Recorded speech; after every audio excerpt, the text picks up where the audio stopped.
Yan, maraming salamat sa inyong pagpanood ng aking video, no, Makapinas tayo, no. At ito na nga mga Makapinas, may bago tayong mga reaksyon kay Harry Roque at saka kay dalawang video ang ating bibigyan reaksyon kay Senador Trillanes, mayor ng Caloocan na tumatakbo siya, no? At iboto natin yan, si Mayor Trillanes, yan. At ito na nga, mga pasabog ni, unahin natin si Harry Roque, no? May mga pasabog siya tungkol ito sa mga mangga, no? Sino bang tinutukoy niya ditong mangga? Yun ang ating alamin dito. May pasabog siya, may bago siyang pasabog, ano? Ito kinuha ko lang ito sa reels ng Facebook, no? At in-upload ko dito para may reaction tayo kay Harry Roque. Panoorin natin to. Please po, suporta kayo para naman dumami-dami na ng ating subscriber dyan. Ito na, panoorin natin yung kay Harry Roque. Ito. Hoy mangga, boboto ka lang namin dahil kay Inday Sara Duterte. Do not make a mistake na nabola mo kami na ibang klase ka, na iba ka sa iyong kapatid. Nag-iisa lang kayo, ang mangga hindi po pwedeng magbunga ng santol. Pero dahil nandyan si Inday Sara na humihingi ng tulong para sa iyo, susuporta kami, masama man ang aming mga. Tama ba kung aking sinabi? Alam ko po mahirap tanggapin yun, ha? Pero nandyan na po tayo. Wala tayong magagawa at uulitin ko po, may dahilan si Inday Sara kaya niya sinuportahan. Suportahan naman po natin ngayon si Inday Sara Duterte.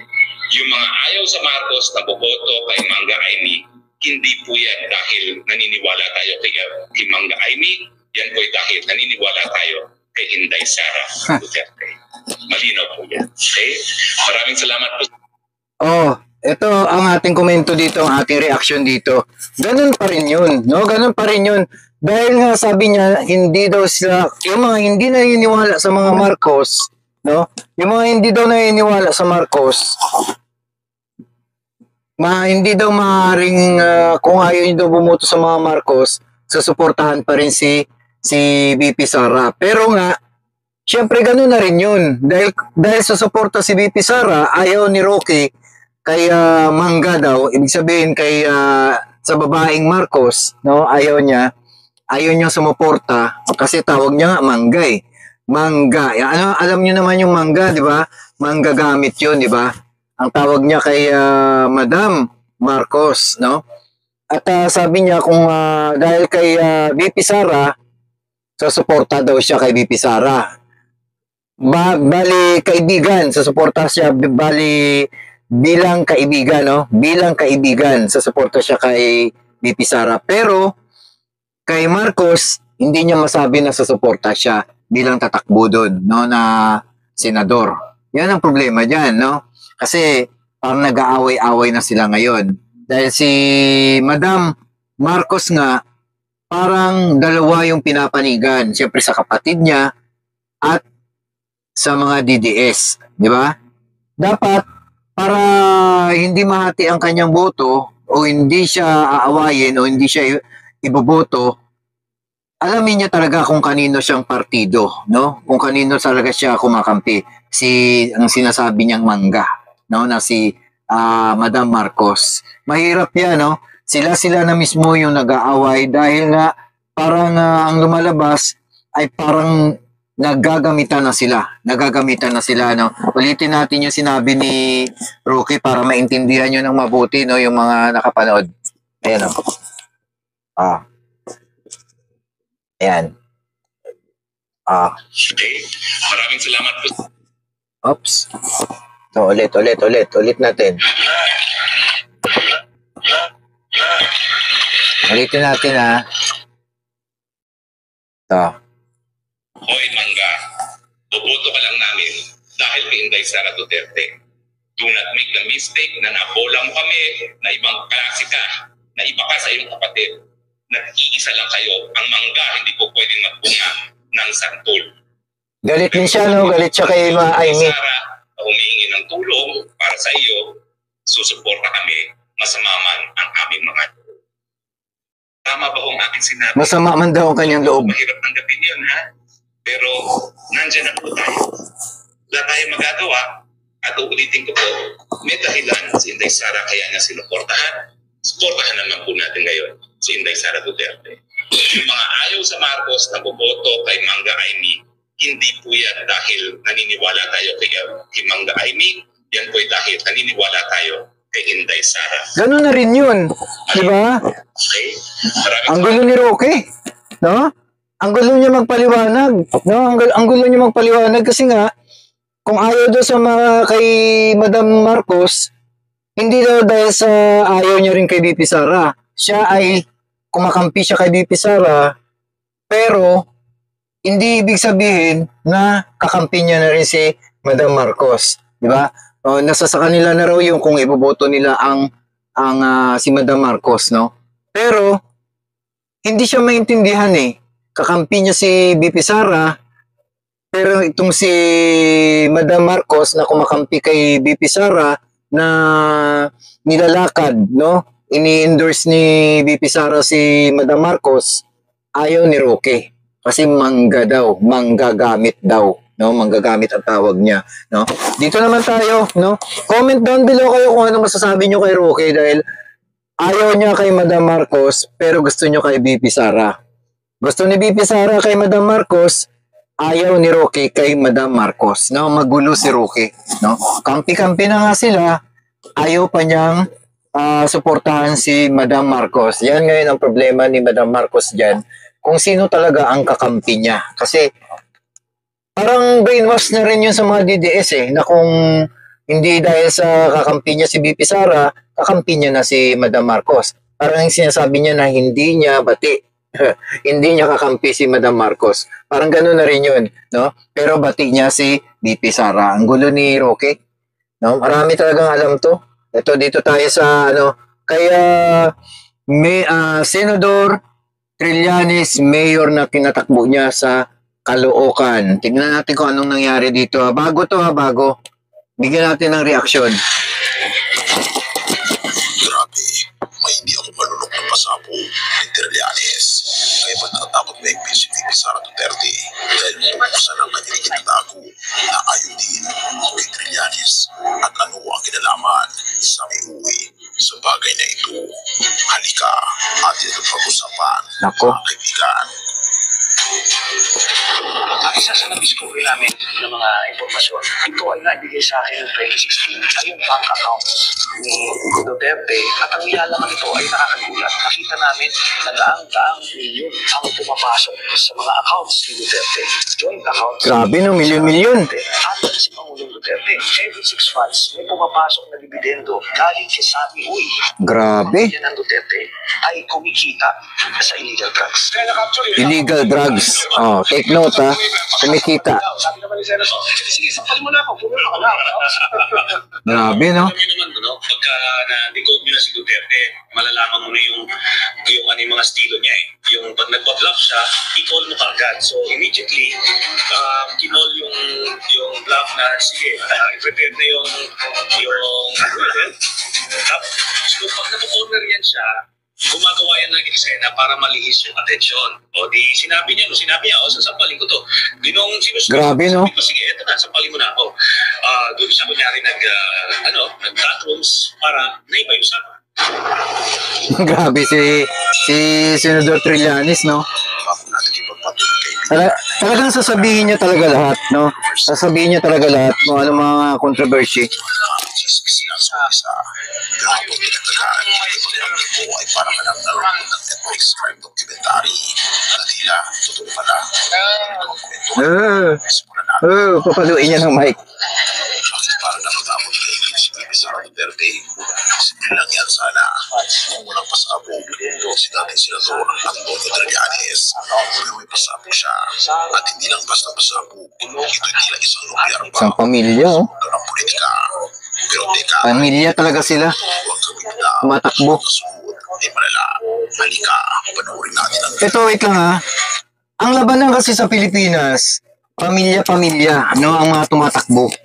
Ganyan kasi yung labanan sa Pilipinas, no? Pag tumakbo yung tatay, tatakbo na rin yung anak, no? Lahat sila halos. para magiging isang alyansa na silang lahat. 'Di ba?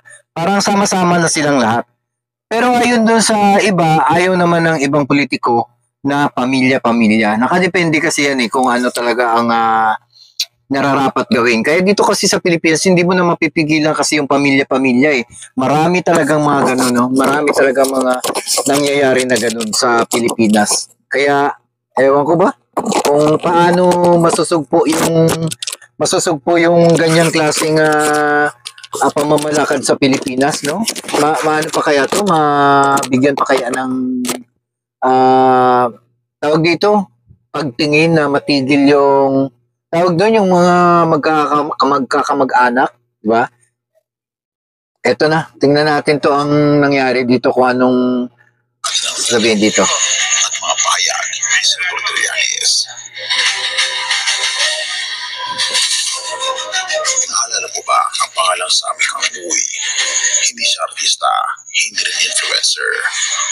Pero sa mundo ng kalakalan at politika, isa siyang tahimik pero makapangyarihang karakter. Ayon kay Trillanes, mula 2011 hanggang 2013, si Uy ay nagbigay ng pera na daan na buwan sa buong pamilyang Duterte, Rodrigo, Sara, Paulo, Sebastian, at maging kay Hanilan daw, ayon kay Trillanes. Kamag-anak, halos tumatakbo. Dahil ang mga bank transactions ay galing sa isang dokumentong may mga manager's check, telegraphic transfers, at may physical trail pa raw. Grabe, Pero ang mas nakakakikimbal, sabi ni Trillanes, si Sabi Uy ay hindi lang basta negosyante, siya raw ay sangkot sa illegal na droga. Nakakalungkot ito kung ito ay totoo kaibigan. Ayun, isipin mo ito. Grabe mga pera, no? Sa account Bilyon-bilyon. ni Sara, nung mayor pa siya ng Davao, manager's check, malinaw na ang pangalan, legal, posible, pero ang galing sa kita ng droga. Di ba sabi nga ni Trillanes, front lang nila, AJK. At ang tanong, alam mo yan, Vicky Sara ito, kung saan galing ang pera. Ang yaman-yaman nila Tutusin. Sabi mahirap lang daw sila. Sabi ni Duterte. Ang source ng dokumento, galing sa isang tao na sabing kapamilya niya ang nasa loob ng isang government agency. At hindi lang yun, na-validate daw ito ng Anti-Money Laundering Council ayon kay Trillanes. Grabe. At kinumpirma rin noon ni Deputy Ombudsman Arthur Caranda bago siya bigla ang sinipa ng coincidence ba o retaliation.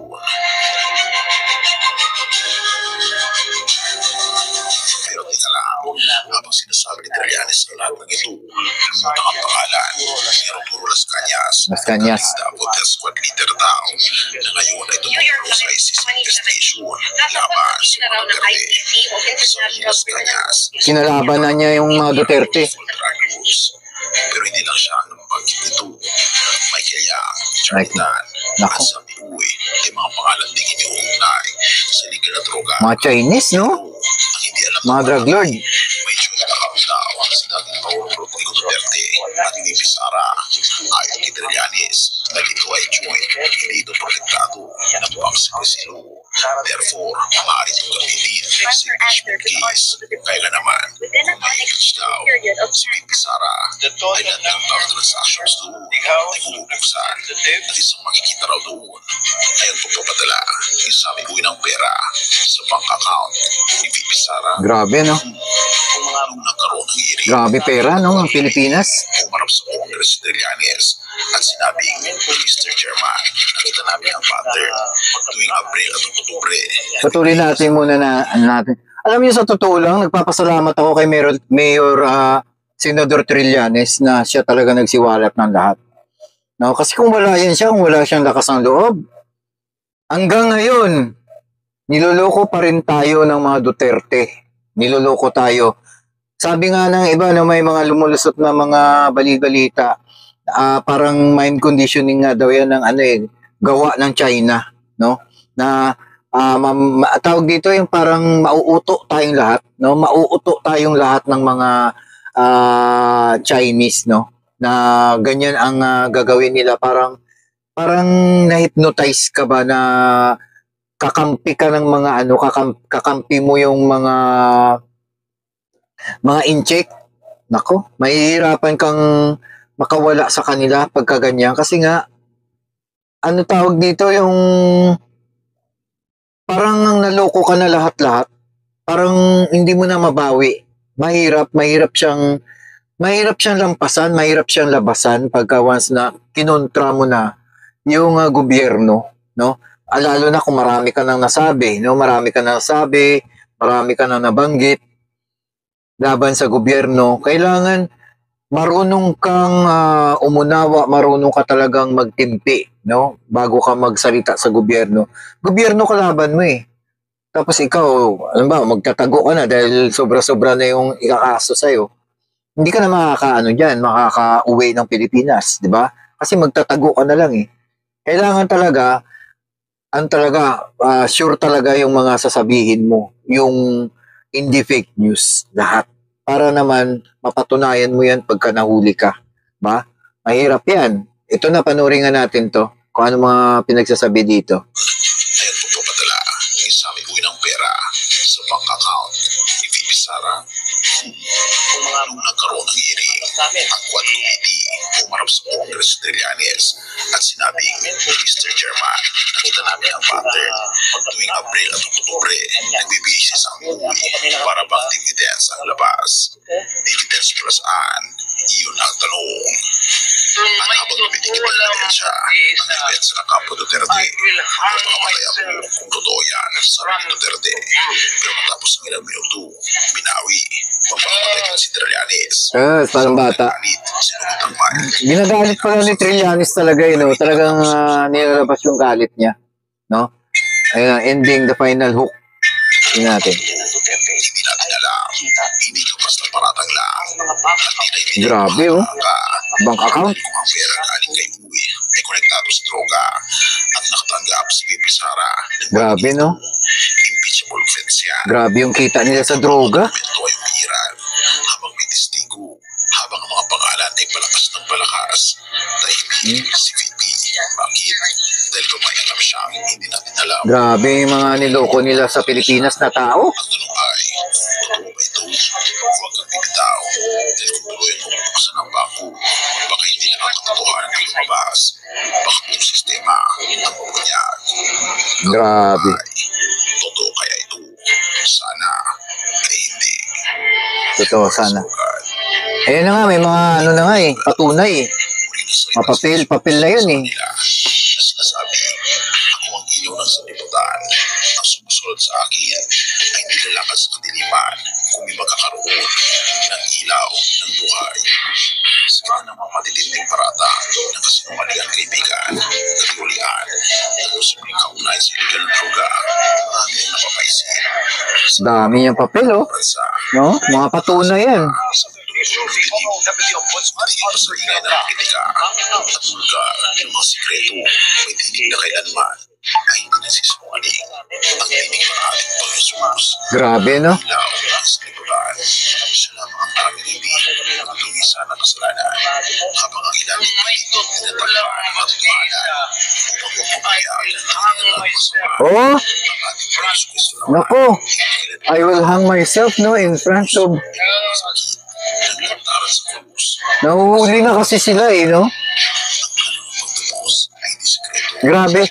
Pero alam niyo sa totoo lang, grabe yung mga panluloko nila sa mamamayang Pilipino, no? Hanggang ngayon, grabe talaga. No, sana magbago-bago na tayo mga Pilipino dahil iba na yung administrasyon ngayon.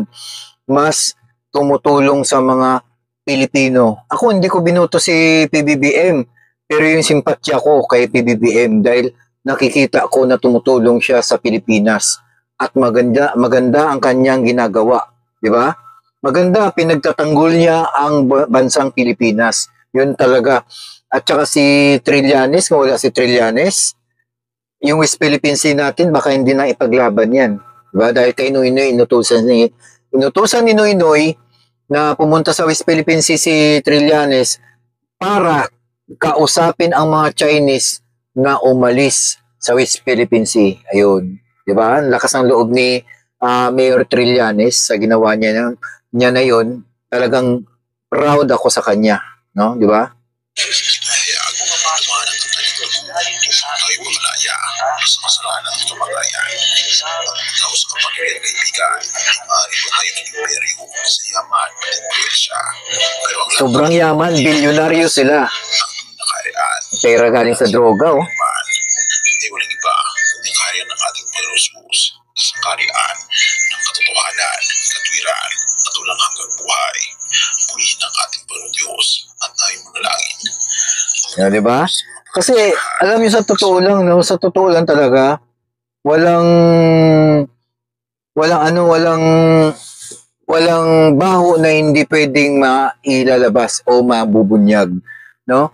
Kasi sa lahat ng mga ginawa mo, hindi pwedeng itatago mo siya ng buong taon, ng matagal. May mga taong may alam ng sikreto nila na pagka ayaw na sa kanila, biglang ilalabas yung totoong nangyari. Ba? Mahirap yan. Lalo na kung may galit na sa kanila yung mga tao, yung mga malalapit sa kanila, tapos may alam, lalabas at lalabas talaga yung katotohanan yan. Lalabas talaga.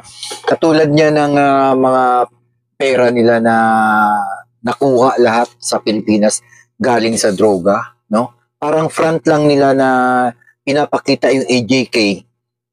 Pero ang totoo talaga, sila pala yung nag-aano kumbaga sila yung may hawak ng sindikato, no? Kasi nga maraming nagtatanong, ang daming pinaslang ng mga maliliit na mga nagda-drugs. Bakit mga malalaking isda o sindikato ay walang may nahuli?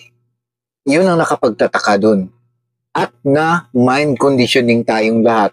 Hindi natin alam na ganito na palang mga nangyayari sa Pilipinas. Ang dami ng nangyari na mga pinaslang, pero ang totoo pala, parang gawa lang nila ito. Front lang nila ito. Kasi nga, sila mismo din ang nagpapakawala ng mga droga sa Pilipinas. Kasama na rin yung mga Chinese, di ba? Yung mga sindikatong Chinese, no? Bakit mo, diyan ka magtataka. Puro Chinese ang kanyang nakapaligid sa kanya. No? Kanyang nakapaligid sa kanya. Ang mga nakapaligid, puro Chinese, di ba? Puro mga Chinese. Oh, di ba nga, balita nga yan na mga Duterte may lahing Chinese. Oh. Tapos sa China, may eskwelahan sila. Diba? May eskwelahan sila, nakapangalan sa nanay niya.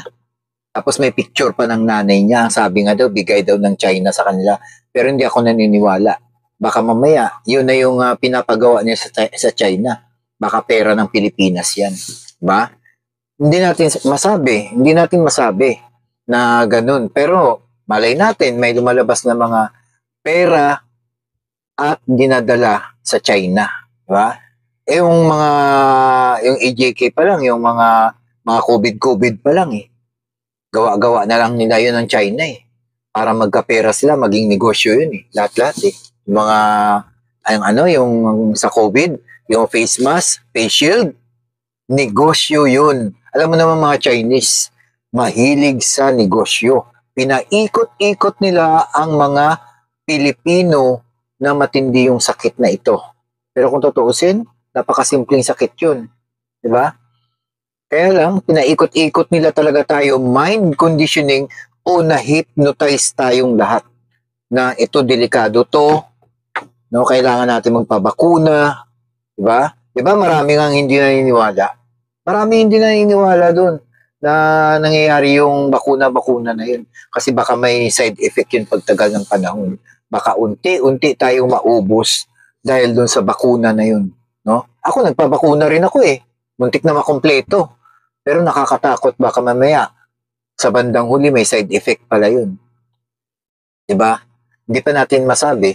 Kaya, sana sa lahat ng mga Pilipino dyan, kung nakinig lang tayo ng mabuti at mabago na natin yung ating kaisipan na maling-mali pala yung ginawa ni Digong noon, maaari tayong magsisi, hindi pa huli ang lahat. Magsisi tayo dahil iba na yung administrasyon ngayon. Sumunod tayo sa administrasyon dahil mas maganda ngayon. mas maganda ngayon. Magiging mapayapa pa yung isip mo, makakatulog ka pa ng maayos dahil sumusuporta ka sa gobyernong ito at mabawas-bawasan na yung mga init ng ulo at mga awayan dahil dun sa dalawang partido na to. No? Ako lang may kinakampihan dito pero syempre doon ako sa administrasyon na tama. Dahil hindi ko naman yan binuto sa PBBM eh. Ang binuto ko noon, presidente si Digong. Pero nagbago ang isip ko dahil sa sobra nilang ginawa sa EJK na pati inosenteng mga bata ay talagang nadamay. Yan. Hanggang dito na lang. Please comment down below kayo, like at subscribe dahil marami pa tayong i-reaction tungkol doon sa mga nangyayari pa. No? Ito po ay bago kong channel, ang Makapinas. Ang mga channel ko po ay Wow Philippines 2.2, Wow Philippines 2.3, Wow Philippines 2.5. Sana suportahan nyo. Maraming salamat sa inyo. Keep safe. God bless po sa inyong lahat.